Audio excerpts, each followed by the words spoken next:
Est-ce que vous vous souvenez quand il fallait qu'on utilise ça? Et il fallait aussi qu'on travaille à partir de la maison.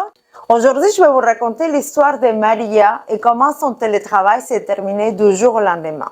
Maria a été embauchée pendant la pandémie à Montréal, mais comme tout le monde, elle travaillait à distance à partir de sa maison à Montréal. Le temps est passé, le vaccin est arrivé, le bureau a commencé à rouvrir, celui de Maria aussi. Toutefois, son patron lui permettait de travailler encore de la maison. Certains de ses collègues retournaient au travail. Jusqu'au jour où Maria reçoit un courriel. Le courriel mentionne: Maria, à partir du mois prochain, on a besoin de toi 3 fois par semaine. Grande catastrophe pour Maria. Pourquoi? Parce que Maria a déménagé à Rimouski, à peu près à 5 heures de Montréal en auto. Maintenant, allons voir la situation juridique de télétravail de Maria. Au Québec, la première chose à regarder est de voir si son télétravail était prévu dans son contrat de travail ou dans la convention collective. Si oui, il faut aller voir en détail comment est-ce qu'il est libellé. De quelle façon il est prévu? Par exemple, est-ce que c'est écrit l'employé travaillera de la maison à temps plein? Si c'est le cas et que son employeur veut le changer sans son consentement, ben, il y a un problème parce qu'il s'agit de modifications importantes de ses conditions de travail et ça peut être même vu comme un congédiement d'essai. Mais si le télétravail de Maria n'était pas prévu dans son contrat de travail, ni dans la convention collective si c'était le cas, mais qu'il était prévu dans la politique interne